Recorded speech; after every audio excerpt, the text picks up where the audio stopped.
Ólafsson mun núna flytja okkur hugleiðingu og predikun dagsins. Gerðu svo vel, Steinþór.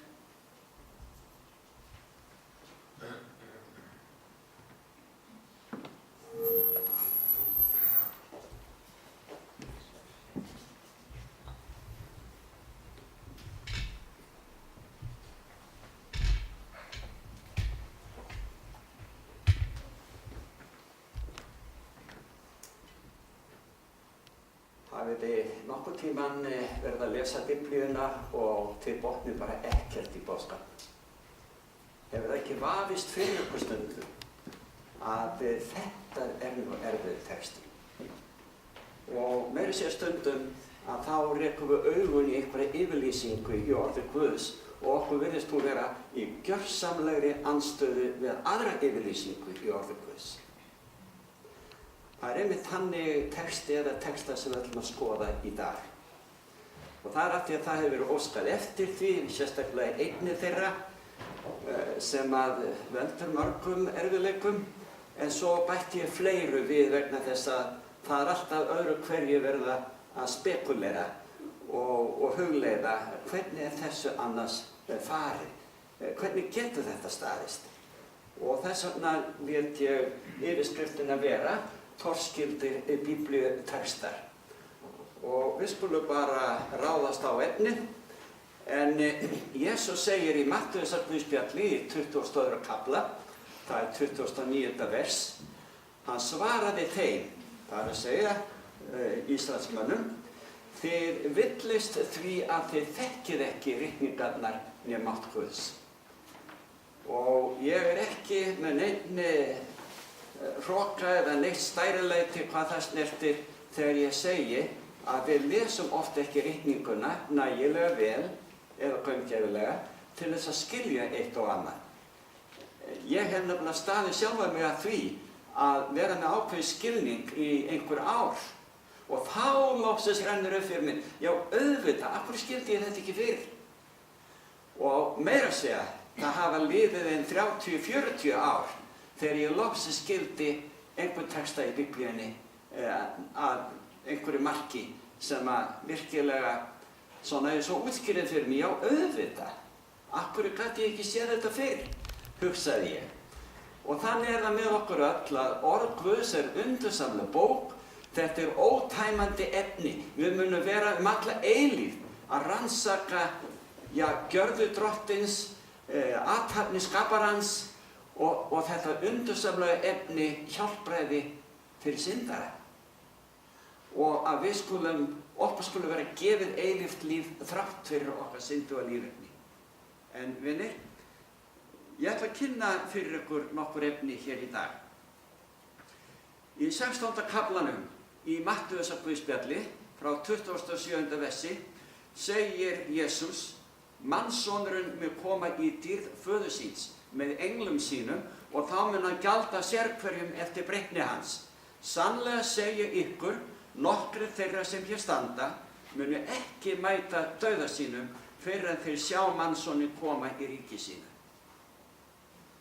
Býtum við, Jesús er ekki kominn ennþá og það eru hátt í 2000 ár síðan að hann sagði þessi orð og þetta vafðist fyrir mér einu sinni.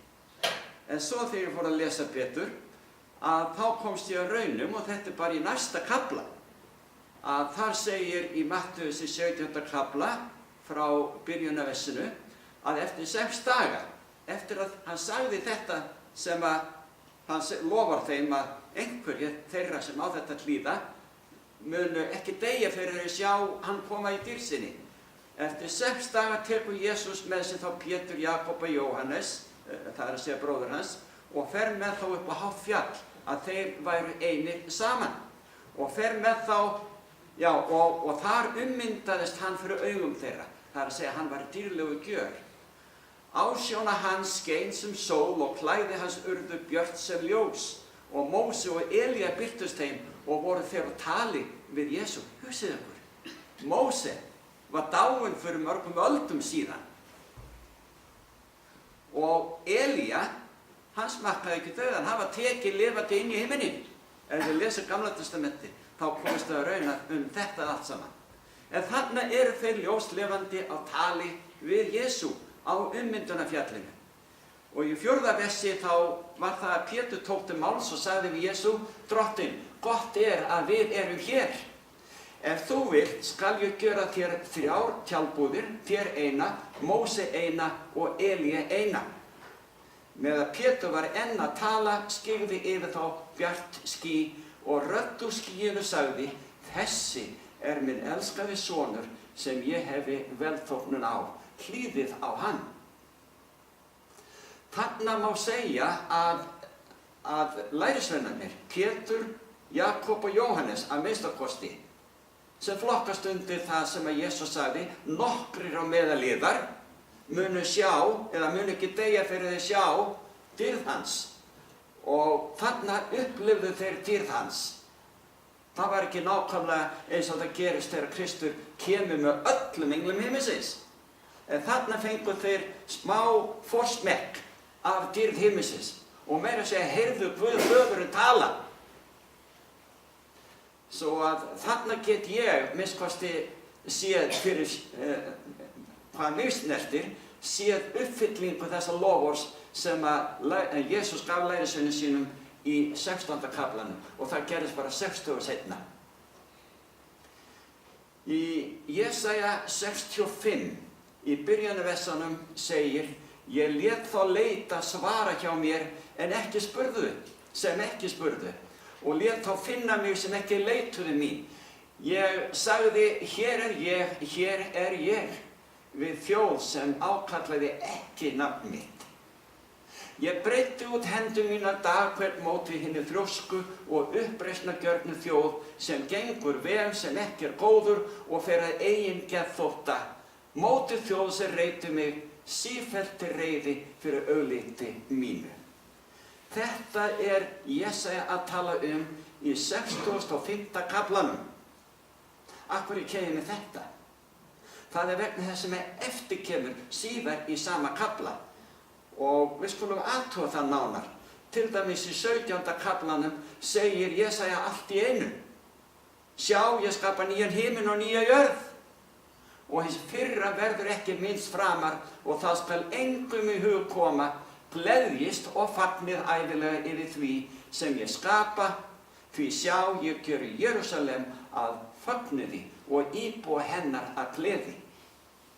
Svo það mitt innskot þarna í svega að þetta segir Jesaja fólk Guðs meðan það enn hér á jörðinni. Þetta mikilvægt, vinir, að hafa í huga vegna þess að nú kemur í ljós í 19. versi. Ég mun gleðjast yfir Jerúsalem og fagna yfir þjóð minni. Þar mun aldrei framar heyrast grátur og kvein. Þar verða ekki framar börn sem aðeins lifa fáa daga, eða öldungur sem ekki nær fullum aldri.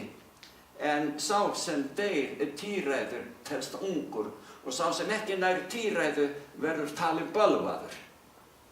Þetta hefur mörgum fundist, þúsundum, milljónum kristinna manna þótt erfitt að skilja, og ég skildi þetta ekki heldur í eina tíð. Held ég öðlast betri innsýn inn í þetta núna við nánari athugun og lestur hverju sinni. Vegna þess að við þurfum að hafa í huga að spámenn og postular, þeir sem skrifuðu ritningarnar, þeir fengu að sjá sýnir og sjá inn í himinin, og þeir voru í sí og æ að skrifa niður ritningarnar. En þær voru skráðar á löngum tíma, stundum viku saman, mánuðu saman. Og þess vegna var það að þetta kom allt í belg og biðu. Þá voru engar komusetningar eða punktar eða upprópunarmerki eða spurningamerki, engin kaflaskil. Og það sem að segja þarna núna yfir 17. kaflanum eða hluta af honum, þar það að hið íslenska biblíufélag hefur kosið að gefa þessu yfirskrift sem heitir Nýr himinn og ný jörð. Og þar að leiðandi telja margir, það verið að tala lífið á jörðinni. Þegar Esía skrifar hann staddur á jörðinni. Og hann að skrifa frá sýn sem að sá. Hann sá inn í himinin. En svo fer hann aftur niður í það að tala eins og byrjaði kaflan frá fyrsta versi, að þjóðin sem þjóð Guðs, hún gengur ekki á vegi Guðs. Það á ekki við himinin. Og svo það að þeir bara fara, þeir kannski fengu þeir eina sýnina, eins og til dæmis himinin, og skráða niður, svo kannski líða nokkri dagar. Eða kannski bara kvöldi dags, í lok dags. Að þá fá þeir innblástur frá heilögum anda að lýsa ástandunni hjá Guðs fólki hér á jörðu, í synd og uppreisn gegn Guði. Þetta hefur ekkert með himinin og nýju jörðin að gera. Og það var ekki fyrr en fyrir sirka 500 árum að prentlistin kom til sögunar, og það var þá sem að komu setningar og punktar og upphrópunarmerki og spurningarmerki og almennileg kaflaskil komu til sögunar. En áður fyrr að þá var þetta svona. Og ég ætla að fara nánar út í þetta og taka ýmis önnur atriði fyrir sem hafa kannski valdið erfiðleikum fyrir fólk.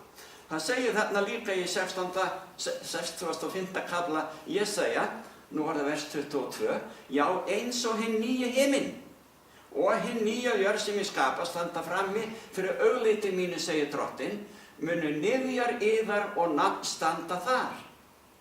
Hér Drottinn, hér í Jesaja, að tala aftur himinin. Frá tunglkomudegi til tunglkomudags og frá hvíldardegi til hvíldardags koma allir menn til að falla fram fyrir augliti mínu, segir Drottinn.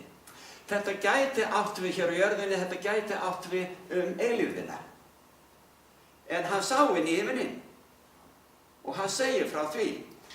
Og þegar að hann að tala, þegar Jesaja að tala að menn verða taldir bölvaðir og þeir ná ekki 100 ára aldri, minnust þess að þegar Guð skapaði mannkynið, þá lifðu menn miklu lengur, 600 ár, 900 ár, tæplega 1000 ár.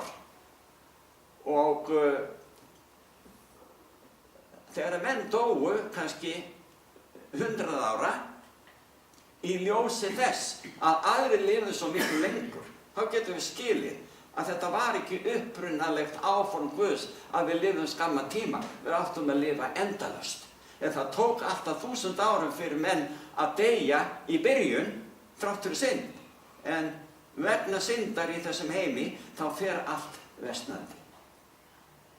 Að það hnignar og versnar.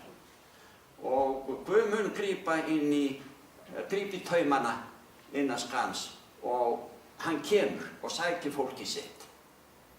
Og þá verður heimurinn skilinn eftir í ömurlegu ástandi til að byrja með, áður en að hann hefst handa að endurskapa og skapa nýja jörð. En það annað efni sem við getum athugað síðar.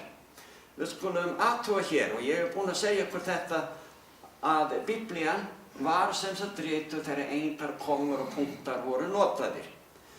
Þetta þróaðist allt með prentlistinni sem kom fyrir tæpum jarumlega 500 ára síðan. Og þá voru komurnar settar inn.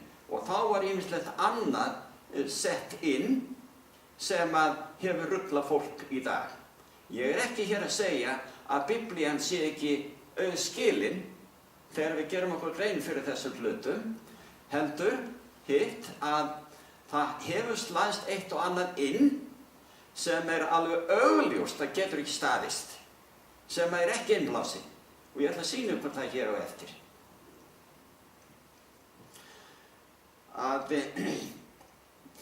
Ég aðeins að endurtaka hér á tjaldinu þar sem að spámenn Guðs og síðan lærisveinar Krists, þeir skráðu allt í belg og biðu af því efni sem þeim var gefið eða þeir sáu og heyrðu. Og margar biblíurnar voru skráðar á löngum tíma. Lýsingar þeirra af vitrunum sem Guð opinberaði þeim viðburði framtíðar, til dæmis lífið á himni og hina nýju jörð, sem Guð lofaði að skapa fyrir þá sem frelsast. Allt þetta var skráð innan við lýsingar þeirra af því sem gerist á jörðinni. Og Guð ætlaði þeim að deila með fólkinu. Hann var sífellt að reyna að leiðrétta og að aga fólkið sitt. Við skulum fara hérna yfir í Sálmana 24. kaflan. Þar sjáum við gott dæmi eitthvað sem skráð að því virðist bara sem ein heild. Þar segir að drottni heyri jörðin og allt sem á henni heimurinn og þeir sem á honum búa. Því að hann grundvallaði hana á hafinu, festi hana á vötnunum. Hver fær að stíga upp á fjall Drottis og hver fær að dveljast á hans helga stað? Hér verið að tala jörðina, það sem gerist þar, og einnig heiminin. Förum í 4. versi. Sá sem hefur flekklausar hendur og hreint hjarta sækist ekki eftir hégóma og vinnur ekki rangan eið. Hann hlýtur blessun frá drottni og réttlæti frá Guði frelsara sínum. Þetta sú kynslóð sem leitar hans, þráir auglið þitt í Jakobs Guð. Þetta eru fyrstu 6 versi. En sjáu hvað kemur núna. Frá 7. versi. Þetta sami sálmurinn. Þér hlið, lyftið höfðum yðar, hefjið yður, þér öldnu dyr, svo konungur dýrðarinnar megi innganga. Hér Jesús að koma upp til himins í uppstigningunni. Og englar himinsins að taka á mót honum. 8. versið.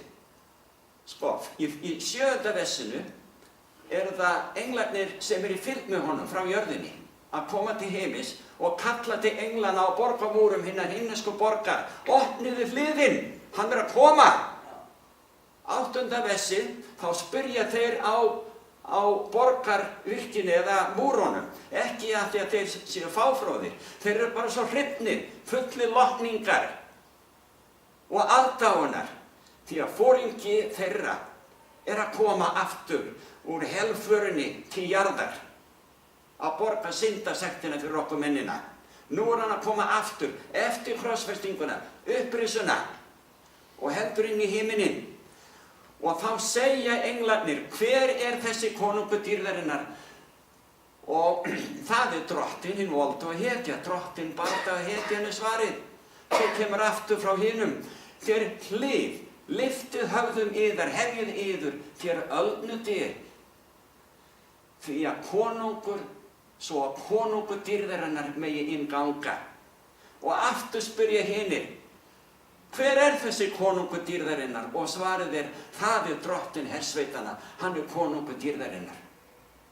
Allt þetta skrifað í þessum erindum eða 10 versum 24. Davíðs sáls í einni belg og biðu. Og við erum með leiðum hugan í byrjun sálsins af því sem að gerast á jörðinni, en allt í einu verið að tala það sem gerast á himnum. Og það eru mörg svona dæmi í reikningunni. Við skulum fara hér yfir í 1. Pétursbréfi 3. kafla og sjáum þar frá 18. versi. Þetta texti sem hefur verið geysilega mikið ranglega skilinn, misskilinn, og við skulum bara lesa. Kristur dó fyrir syndir, í eitt skipti fyrir öll, réttlátur fyrir rangláta, til þess að geta leitt ykkur til Guðs. Hann var deyddur að líkamanni til, lifandi ger í anda. Hérna kemur það. Þannig steig hann niður til andanna í varðhaldi og prédikaði fyrir þeim. Þeir höfðu óþýrast fyrir á dögum Nóa, þegar Guð sýndi biðlund og beið meðan örkin var í smíðum. Í henni frelsuðust fáeinar, það 8 sálir í vatni. Nú skulum við nema hér staðar og skoða þetta vel. Það mætti ætla, eins og skilningur milljóna kristina að Kristur hafi, þegar hann dó á krossi, stigið niður til helvítis og prédikað fyrir öndunum. Og þá það ýmist skilið sem fallnir englar eða syndarar sem dóu í synd og allt í virðist glataðir nema að einhver komi til og frelsi þá. Vitið það, vinir, þetta djöfulleg kenning. Já, ég stend við það og ég skal sýna ykkur það frá orði Guðs að þetta getur ekki staðist. En svo þetta andarnir, af því að það stendur þarna í lok þessari tilvitnunar, þetta 20. versið, að það eru 8 sálir sem björguðust í örkinni hans Nóa, á tíma Nóa, 8 sálir. Og þetta enn fremur staðfesting að mati margra. Þarna sjáum við að sálirnar lifa í dauðanum. Orðið á frummálinu fyrir andar og sálir þýðir þýtt í flestum tilvikum sem menn, sem fólk, sem persónur. Og þessi orð koma fyrir í 100 skipti í Gamla og Nýja testamentinu. Og það næstu því alltaf þýtt sem fólk, sem persónur, sem einstaklingar. Og ég ætla að sýna ykkur dæmi það frá ritningunni. Það segir í 2. Pétursbréfinu í 2. kafla og 5. versi: ekki þyrmdi Guð englunum þeir synguðu. Hann steypti þeim niður í undirdjúpin og setti þá í myrkrahella þar sem þeir eru geymdir til dómsins. Áður ég útskýri þetta með sálirnar og andana, að þá vildi ég taka fyrir myrkrahellana. Því það annað heiti eða orð sem notað til að tákna staðurinn þar sem að dáni fara til. Sérstaklega þeir og eingöngu þeir sem ekki frelsast. Og þessi staður sem Jesús hafði farið til að prédika til eftir að hann dó og áður en að hann steig upp til himins. Nema hér talað að englarnir, þegar þeir gerðu uppreisn á himnum, og þið lesum það í 12. kaflanum í Óperubókinni. Ég ætla ekki að fara út í það núna, nema þegar þeir gerðu uppreisn, Guð á himnum, þá var að þeim kastað niður í þessa myrkra hella. Þetta bara annað hugtak yfir jörðina. Því að jörðin, eftir að mannkynið hlustaði á Satan og lét blekkjast af honum í aldurgarðinum Eden, þetta staður myrkurs. Og því ég líkti í ýmsum bókum Biblíuna sem fangelsi, sem varðhald. Og ég ætla að sýna ykkur dæmi það líka frá ritningunni. Það nefnilega ekki sem jafnast á þetta vinir að láta Biblíuna, orð Guðs, útskýra sjálfa sig. Við skulum fara yfir í kafla 42 hjá Jesaja, 6. vers. Ég, Drottinn, kallaði þig í réttlæti og held í hönd þína. Ég móta þig, geri þig að sáttmála fyrir þjóðirnar og að ljósi fyrir líðina, til að opna hinn blindu augu, leiða fanga úr varðhaldi, það getur núna, varðhaldi, og úr dýflissu, þetta fangelsi, þá sem í myrkri sitja. Með öðrum orðum, eftir syndafall Adams og Evu varð jörðin að fangelsi syndarinnar, bæði manna og fallina engla. Þetta það sem Pétur að tala sem varðhald. Og það sem að andarnir voru sem Jesús prédikaði til í gegnum Nóa. Á tíma Nóa, eins og Pétur orðaði það. Við þurfum að taka vel eftir orðalagi þeirra sem skrifuðu Biblíuna og ekki láta kenninga manna rugla okkur í ríminu. Nema að þegar Kristur sagður, þarna eins og við lásum í byrjun, að prédika fyrir öndunum í varðhaldi, það var Kristur, Guðdómurinn, heilagur andi, í gegnum Nóa, að prédika á dögum Nóa. En af því að þannig talaði andana sem ætti að þýða fólkið, hann prédikaði fyrir fólkinu í varðhaldi syndarinnar, hér á jörðinni. Og við skulum halda áfram. Við skulum fara yfir í 12. kaflan í Óperubókinni. Það segir frá 7. versi að það hóf stríð á himni. Míkal og englar hans fóru að berjast við drekann. Drekinn og englar hans börðust á móti en fengu eigi staðist og héldust heldur ekki lengur við á himni. Og drekanum var varpað niður hinu gamla höggormi sem heitir djöfull og Satan og afvega leiðir alla heimsbyggðina. Honum var varpað niður á jörðina og englum hans var varpað niður með honum. Og það hér á jörðinni sem Satan í varðhaldi. Hann fær ekki frjálsan aðgang að alheimi Guðs til að spilla friði og hamingju réttlátra einstaklinga, engla eða annarra skapaðra vera sem þar kunna vera. Hann þarf bara að halda sig hér við jörðina núna og hann veit að hann hefur nauman tíma því að endir hans mjög nálægur. Eins og við höfum verið að skoða hér að undanförnu í fyrri erindum mínum. Förum yfir í Lúkas í 4. kafla. Það segir frá 18. versi: Andi Drottins yfir mér, af því að hann hefur smurt mig, segir Jesús. Hann hefur sent mig til að flytja fátæk og gleðilega boðskap, bandingjum laust. Þarna eru þeir sem eru í varðhaldi og blindum sín láta þjáða lausa og kunngjöra náðar orð Drottins. Við erum fangarnir. Og fallnir englar eru hér á jörðinni mitt á meðal okkar, en það ekki fyrir þeim sem Kristur var að predika. Hann var að predika í gegnum Nóa á tíma Nóa fyrir jarðarbú. En stærsta kirkja hins kristna heims hefur í gegnum aldirnar haldið þessu mjög á lofti að menn fari til helvítis í kvöð, í eldi og brenni þar jafnvel alla eilífð þegar þeir að skipta. Þetta villukenning, vinir. Þetta ekki það sem að Guð að boða í orði sínu. En við skulum halda okkur við það sem sannara reynist, að þegar við lesum aðra ritningar sem útskýra erfiðar ritningar, að þá geta sumar yfirlýsingar ekki staðist.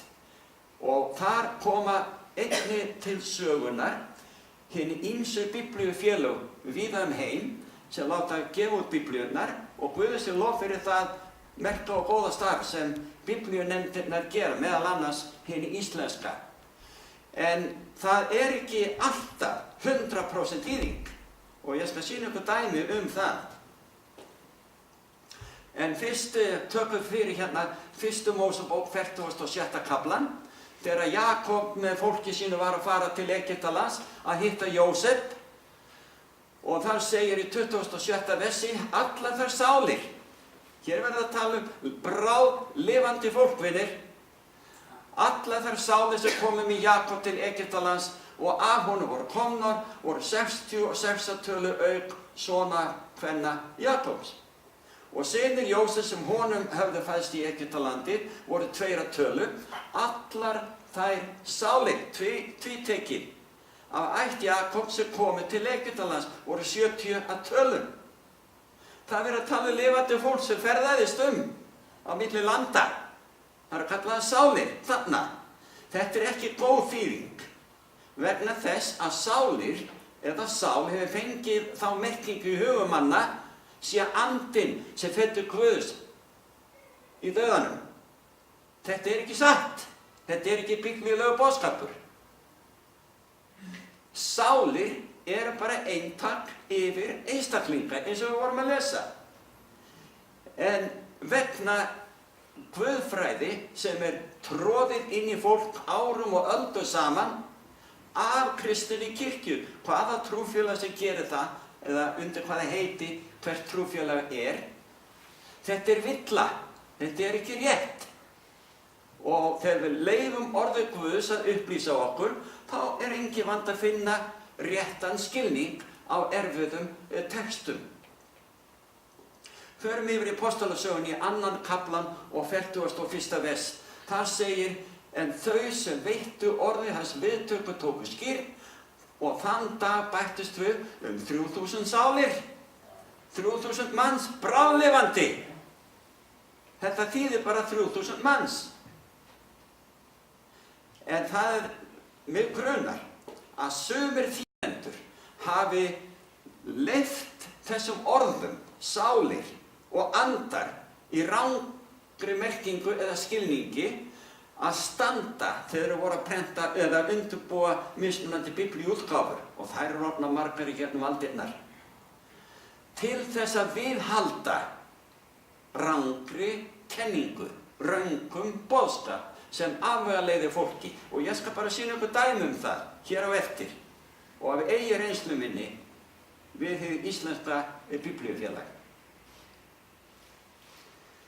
Í predikaranum í 9. kafla frá 5. versi segir að þeir sem lifa vita að þeir eiga að deyja, en hinu dauðu vita ekki neitt og hljóta engin laun framar því að minning þeirra gleymist. Hvernig þá þetta predika yfir dauðum einstaklingum? 7. versi, bæði elska þeir og hatur og öfund, það fyrir löngu farin og þeir eiga aldrei framar hlutdeild í neinu því sem viðber undir sólinni. Það er að segja með þeir eru dánir. Við verðum að reikna með að Kristur kemur og reisir upp dána. 10. versi, allt sem hönd þín megnar að gjöra með kröftu þínum, gjörð þú það. Því að í dánarheimum, það ekki nú vel eftir, í dánarheimum þangað sem þú fer hvorki starfsemi, né hyggindi, né þekking, né viska. Hvernig í ósköpunum getur þetta fólk þá dáið ef það þar með einhverjum, já ef það komið þangað, hvernig getur það meðtekið prédikun frá Nóa eða Kristi í gegnum Nóa? Þeir veit ekki neitt. Þeir sofa algjöru meðvitundarleysi þar til Kristur kemur og reisir þá upp. Og bara til að gera lengri sögu mikið styttri, og við getum farið yfir þetta aftur síðar, að það verða 2 upprisur. Þegar Kristur kemur, þá reisir hann upp dána réttláta. Það er að segja þá sem hafa dáið í trú á Jesú Krist og meðtekið úthellt blóð hans á Golgata fyrir syndi sínar. Og hann fer með þá til himins. Svo ef þið lesið 20. kaflan og 21. kaflan í Ópernabókinni og reyndar við annars staðar í Biblíunni, þá komist þau raunum að Kristur kemur aftur í lok 1000 áranna í borginni helgu sem kemur þá hingað niður. Og þegar það gerist, þá reisir hann upp hina ranglátu, alveg frá upphafi tímans. Og þessi ranglátu rísa ekki upp til þess að lifa að eilífu. Þeir rísa upp aðeins til að taka dóm sinn. Og samkvæmt því sem að Páll postuli segir í Filippubréfinu, ég læt ykkur að finna að þeir eru komið heim. Þetta er ekki langt bréf. En það segir frá því að einn tími verður þegar að allir, þeir sem eru á himninum og á jörðinni og undir jörðinni, muni á þeim eina tíma allir samtímis lúta Jesú Kristi og viðurkenna að hann er drottinn. Þarna er verið að segja að hinn ranglátu og líka Satan og fallnir englar hans munu beygja sig fyrir Jesú Kristi þegar kemur þarna í 3. sinnið með borginni helgu 10 jarðar. Og þá mun þegar þeir fylgja sér þessi ranglátu til þess að reyna að taka borgina, þá opinbera Guð Faðirinn sig. Allavega fellur eldur af himni ofan frá honum og tortímir öllum syndurum af því að þeir höfnuðu náð Guðs. Það er út úr þeim eldi sem að ný jörð kemur, endur sköpuð af skaparanum okkar sem er einnig frelsarinn okkar. Og við munum lifa alla eilífð á þessari nýju jörð. En við höldum hérna áfram að annar þeirra illvirkja sem að þetta er í Lúkasar guðspjalli í 23. kafla. Það segir frá því 39. versi að annar þeirra illvirkja, þeir eru 2 ræningjar, krossfestir, einn á hvora hlið Jesú, sem upp voru festir, hætti hann og sagði, ert þú ekki Kristur, bjargaðu sjálfu þér og okkur. En hinn, það er að segja hinn ræningin, ávítaði sem sagt félaga sinn og sagði, hræðist þú ekki einu sinni Guð og ert þú undir sama dómi? Við erum það með réttu og fáum makleg gjöld fyrir gjörðir okkar, en þessi hefur ekkert illt aðhafst. 42. versi, þá sagði hann Jesús, minnst þú mín þegar þú kemur í ríki þitt. Og Jesús sagði við hann, sannlega segi þér, í dag skaltu vera með mér í paradís. Þannig er þýðingin í íslensku biblíunni og flestum öðrum biblíum kristinna manna, hvar í heimi sem er. En rétt þýðing, og ég skal sýna ykkur nánar þetta, ætti að vera þessi, ég segi þér í dag, en það var þetta áhersluatriði þá daga. Eins og við segjum í dag, til dæmis, eins og ég stend hérna, eitthvað líkt þessu var þessi yfirlýsing. Ég segi fyrir í dag, þú skalt vera með mér í paradís. Nú haldum við áfram, haldum við bara öndinni í ykkar því að þetta er allt í Biblíunni til að útskýra erfiða texta. Sjáu þið Jóhannes 20. kafla, þegar Jesús birtist Maríu Magdalenu. 15. versið, Jesús segir við hana, kona, hví grætur þú? Þetta er fyrir utan gröfina, Jesús hefur risið upp, en það hefur enginn enn gert sér grein fyrir því. Kona, hví grætur þú? Að hverju leitar þú? Hún hélt að hann væri graskarlsvörðurinn og sagði við hann, Herra, ef þú hefur borið hann burt, þá segðu mér hvar þú hefur lagt hann, svo ég geti sótt hann. Hún ætlaði nefnilega að smyrja líkið. Jesús segir við hana, María. Hún snýr sér að honum og segir á hebresku Rabbúni, sem þýðir meistari. Hún kannast loksins við hann. Jesús segir við hana, snertu mig ekki, ég er ekki enn stiginn upp til föður míns. Hugsaðu málið, vinir. Þetta er á sunnudagsmorgni. Hann er krossfestur síðdegis á föstudegi og er dáinn fyrir sólarlag á föstudegi. Svo líður laugardagurinn. Svo er það snemma á sunnudagsmorgni að hann hittir Maríu og segir við hana, ég er ekki farin upp til föðurins, ég hef ekki séð hann ennþá. Hvernig gat það þá staðist? Þýðingi sem ég var að lesa að, og þetta er sem sagt frá Lúkasi, að hann hafi sagt við lærisveinin, ræningjan fyrirgefiði, að hann hafi sagt við ræningjan, í dag skaltu vera með mér í paradís. Látum Biblíuna útskýra sig sjálfa og verum ekki sjálf við mennirnir að bæta inn í ýmsum skilningi. Nú er ég að sýna ykkur, við erum að nota útilokunar aðferðina við það þegar að villa hefur slæðst inn í þýðingar. Að það er nóg annað í Biblíunni til þess að upplýsa okkur sannleika og hvað ætti að standa eins og þarna. Ég skrifaði hinu íslenska biblíufélagi meðan þeir voru að undirbúa nýjustu þýðinguna af íslensku biblíunni. Og þeir hafðu birt á netinu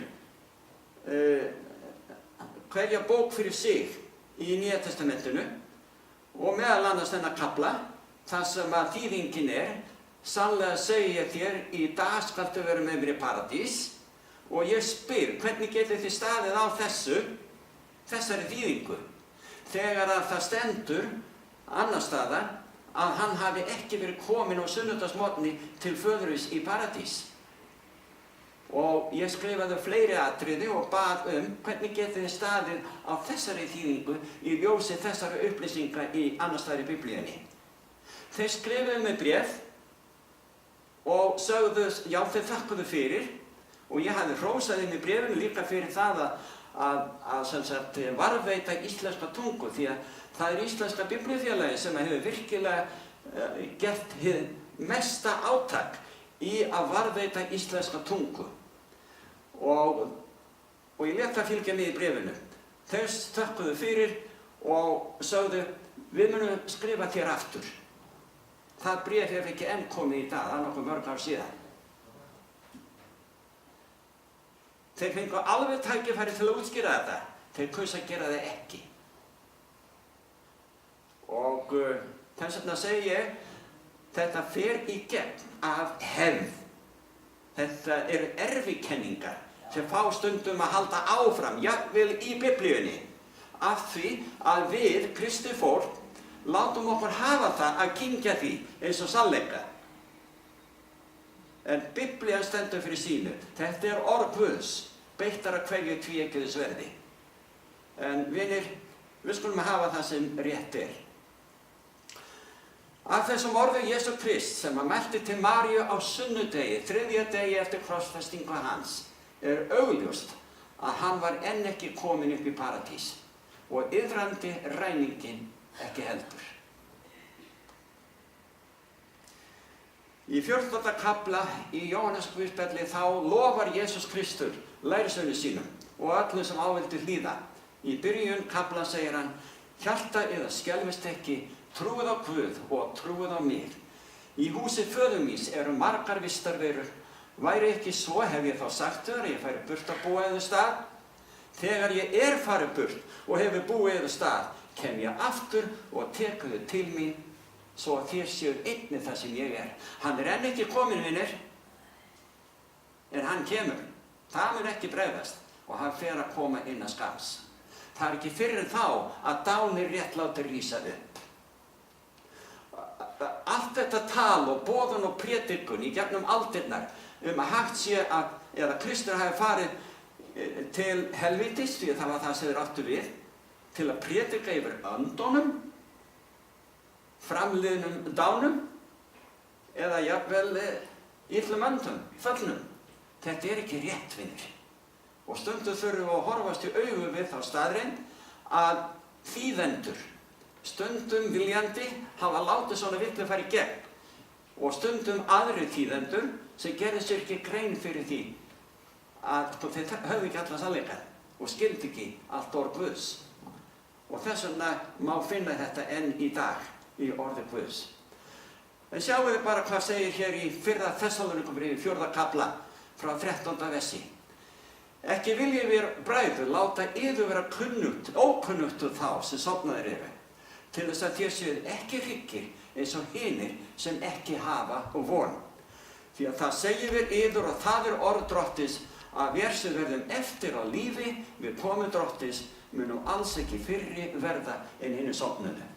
Því að sjálfur Drottinn mun stíga niður á himni með kalli, með höfuð engils röst og með básunu Guðs, og þeir sem dánir í trú á Krist munu fyrstu prísa, sjáu þið?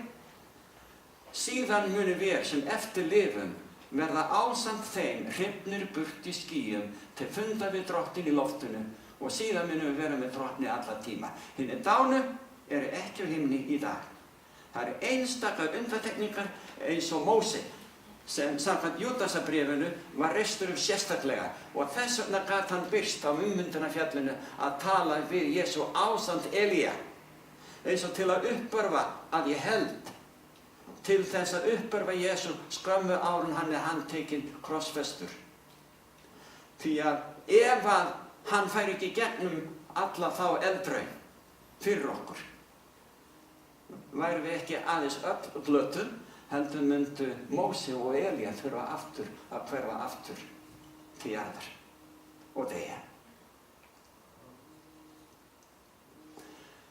Hebreabréfið 4. kaflinn, takið nú bara vel eftir, vinir, í 12. versinu, að orð Guðs lifandi og kröftugt og beittar af hverju tvíeggjuðu sverði og smígur inn í innstu fylgsni sálar og anda, liðamóta og mergjar, það dæmir hugsanir og hugrenninga hjartans.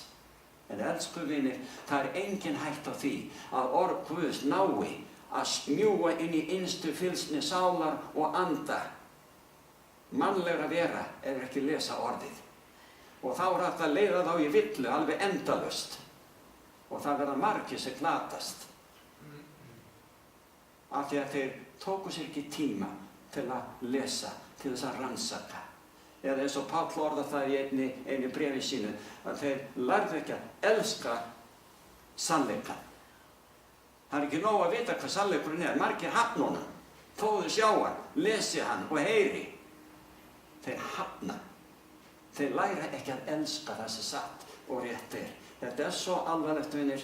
Þetta fjallar eilíft líf og velferð okkar. Í 17. kaflanum, þar segir frá fólki sem tók sér tíma til að rannsaka orðið. Þegar öllum mögulegu var logið upp á Pál postula og hann flúði ofsóttur frá einni borg til annarra. Og þá kemur hann til borgarinnar Beröyu, þarna í norðurhluta Grikklands. Og við lesum í 10. versinu þarna í 17. kaflanum, en söfnurinn sendi þá Pál og Sílas þegar nóttina, þetta frá Þessalóníkuborginni, til Beröyu. Þegar þeir komu þangað gengu þeir inn í samkvæmduhús gyðinga, þeir voru velindari þar inn í Þessalóníku, þeir tóku við orðinu með mesta áhuga og rannsökuðu daglega ritningarnar hvort þessu væri þannig farið. Margir gyðingar tóku trú og einnig Grikkir, ekki allfáir, tignar konur og karlar. Af því að þeir tóku sér tíma að skoða, að rannsaka og leyfa orði Guðs að móta hugsanir og sannfæringu sína. Þetta stendur okkur enn til boða í dag, vinir. Og að lokum í Jóhannesar kafla, 5. kafla þá segir í 37. versi: Faðirinn sem sendi mig hefur sjálfur vitnað mig. Þið hafið aldrei heyrt rödd hans, né séð ásýnd hans. Hann að tala þetta til fólk sem játaði Guð sem Guð, föðurinn, sem sinn Guð. Og orð hans býr ekki í yður, því að þér trúið ekki þeim sem hann sendi. Þér rannsakið ritningarnar, því í þeim hyggist þér eiga eilíft líf, og það eru þær sem vitna við mig. En þér viljið ekki koma til mín og öðlast lífið. Hvað verður sagt okkur, vinir, á efsta degi?